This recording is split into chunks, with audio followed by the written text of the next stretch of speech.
Hello guys, সবাইকে good morning, Radhe Radhe. তো তোমরা কে কী করছো? আমি যে স্নান টান করে পুরো আশিপাশে কাজ শেষ করে স্নান করে ঠাকুর দিয়ে আসলাম। তো এখন আমি যাবো রান্নাঘরের দিকে, খাই নিয়ে কিচ্ছু খেয়ে নেবো আগে। দেখবো এখন আর কি খাবো, এতটা দেরি হয়ে গেছে। তা খেয়ে তারপরে রান্নার দিকে যাবো। তো আজকে আমি কী রান্না করি তোমাদেরকে নিশ্চয়ই দেখাবো। তো এখন কিন্তু ভাবিনি কী রান্না করি। তো ঠিক আছে, আমি আগে একটু খেয়ে নিই কিছু। 11টা বেজে পার হয়ে গেছে। খাওয়া একটু খেয়ে তারপরে রান্নার দিকে যাচ্ছি। তো তোমাদেরকে রান্নাটা দেখাবো কী রান্না করি। তো দেখতে থাকো আমার ভিডিওটা আগে অবধি। তো আমি এখানে মুড়ি নিয়েছি, মুড়িটা আমি ধুয়ে নিয়েছি। এমনি কিন্তু বোঝা যায় না মুড়িতে কতটা বালু আছে, একটু ভিজিয়ে খাইলে পরে বোঝা যায় নিচে কতটা বালু পড়ে। এই জন্য ধুয়ে নিলে ওই বালুটা থাকে না। এই জন্য বালিটা না থাকার জন্য আমি মুড়িটা একটু ধুয়ে নিচ্ছি। নিচে রেডি করে তো দেখো একটা লাউয়ের ডোগা, লাউ শাক কেটে ধুয়ে পরিষ্কার করে নিয়েছি। আর এখানে নিয়েছি লাউ শাকে দেওয়ার জন্য একটা আলু আর একটা মিডিয়াম সাইজ টমেটো। আর এটা নিয়েছি কেটে, এটাকে আমি শুধু জল আর লবণ দিয়ে সিদ্ধ করব। তো এটা কীভাবে করি দেখে নাও। তো লাউ শাকটা বসাবো, তখন বসিয়ে দিয়েছি এখানে কড়াই। তেল গরম হয়ে গেছে, একটা শুকনো লঙ্কা দিয়েছি 2 টুকরো করে, বুঝতেই পারছো। তারপরে এখানে দিয়ে দিচ্ছি চামচ কালো জিরা,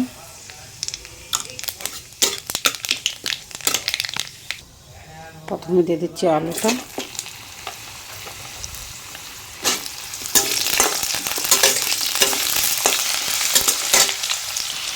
আলুটা সামান্য একটু ভাজা হতে দেবো। কারণ আমি হচ্ছি মোবাইলওয়ালা ইউটিউবার, আমার মোবাইল ধরারও কেউ নেই, আমি এক হাতে ধরে এক হাতে বানাই। তো এই জন্য মোবাইলটা নড়ে। দিয়ে দিচ্ছি 1 চামচ হলুদ, একটু জল দিয়ে দিচ্ছি, কেন আমাদের মশলা যা দেবো এখন পুড়ে যাবে। মশলাটা পুড়িয়ে না দেওয়ার জন্য একটু জল দিয়ে দিলাম। আলু ভাজা হয়ে গেছে, যেটু মশলা দেবো পুড়বে। তারপরে দিয়ে দিচ্ছি 1 চামচ জিরার গুঁড়ো, দিয়ে ভালো করে নাড়াচাড়া করে দেবো। ছিঁড়া কাঁচা লঙ্কা,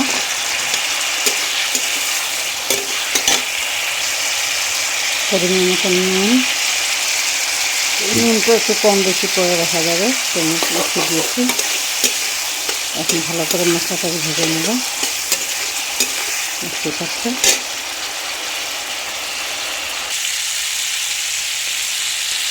এই মশলাটা ভালো করে ভাজা হয়ে গেছে। এখন কেটে ধুয়ে পরিষ্কার করে রাখা দিয়ে দিচ্ছি লাউ পাতাগুলো।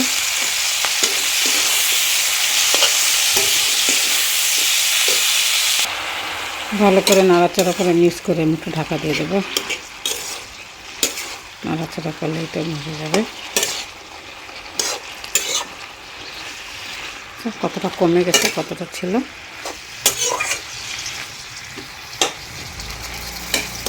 ঢাকা দিয়ে দিচ্ছি। এখানে নিয়েছি একটু আদা সরিষা, আমি আদা সরিষাটা একটু বেটে নেব। এটা হয়ে আসছে, বেটে নিচ্ছি। তো একটু ঢেকে দিয়েছিলাম, আদা সিদ্ধ হয়ে গেছে। এখন আমি কেটে রাখা টমেটো দিয়ে দিচ্ছি। টমেটোটা দিয়ে দিলাম একটু ফোড়নের জন্য, টমেটো এতটা দেখানো হয়নি। তো এখন আমি আরেকটু ঢাকা দিয়ে দেবো।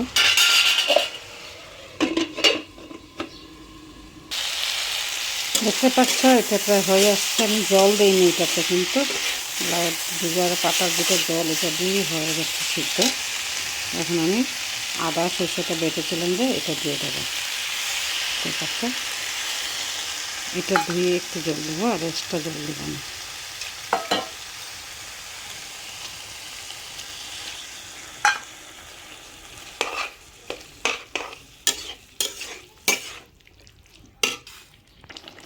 দেখো সুন্দর এটা হয়ে আসছে।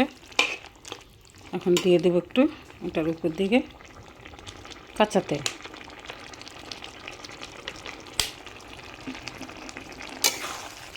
কাঁচা তেলটা দিয়ে ভালো করে নাড়াচাড়া করে মিক্স করে নেব। মিক্স করে তারপর আর একটু ঢাকা দিয়ে দেবো। এটা হয়ে গেছে, খুব সুন্দর একটা গন্ধ বেরিয়েছে, কিন্তু তোমরা তো পাচ্ছ না কেন এরকম করে তোমরা রান্না করে খেয়ে দেখবে, দারুণ তো টেস্টি একটা রেসিপি। নিরামিষের দিন খেতে বেশ ভালো লাগে গরম ভাতের সাথে। তো এটা আমার হয়ে গেছে, এটা আমি নামিয়ে নিচ্ছি। দেখতেই পাচ্ছি আমি ঢেলে নিয়েছি, কি সুন্দর হয়েছে কালারটা, খেতে দারুণ তো টেস্টি হয়েছে, খুব সুন্দর একটা গন্ধ বেরোচ্ছে। তোমরা এরকম করে রান্না করে খেয়ে দেখবে। তারপরে কি বলে, আর লাউয়ের ডুগা কেক এরকম করে খেতে ভালোবাসো আমাকে নিচ্ছে কমেন্টে জানাবে। আমি তো লাউয়ের ডুগা যেরকম করে রান্না করলে খেয়ে ভালোবাসি, আমার কাছে খুব ভালো লাগে। তাই আমি আজকে সরষে বাটা দিয়ে করেছি, ওই দিনকার শুটকি দিয়ে করেছিলাম। তো দেখো, তো আমার ভিডিওটা ভালো লাগলে ফার্স্ট থেকে লাস্ট অবধি দেখবে, কেটে দেখবে না। যদি ভালো লেগে থাকে তাহলে যদি ইচ্ছা হয় তোমাদের একটু লাইক সাবস্ক্রাইব শেয়ার করে দিও বন্ধুদের সঙ্গে।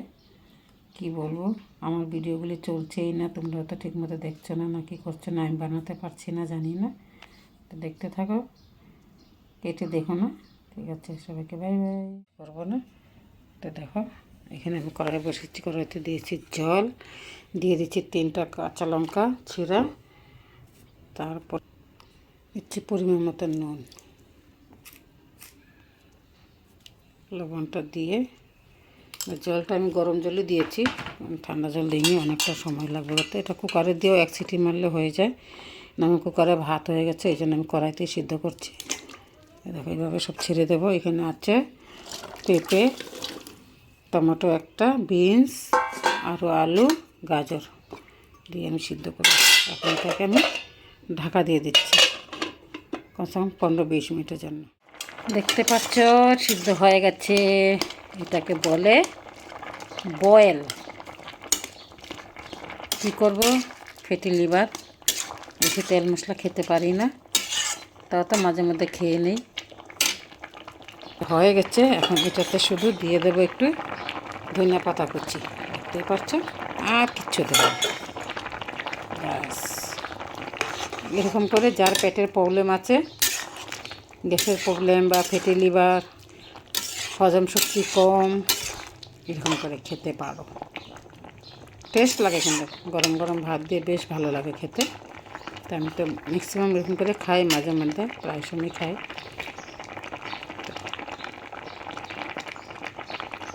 লবণ দিয়েছি, এরকম করে তোমরা বানিয়ে খেয়ে দেখবে। কে কে এরকম করে খাও, খেতে ভালোবাসো আমাকে নিশ্চয় কমেন্টে জানাই। তো সবাইকে হচ্ছে বাই বাই।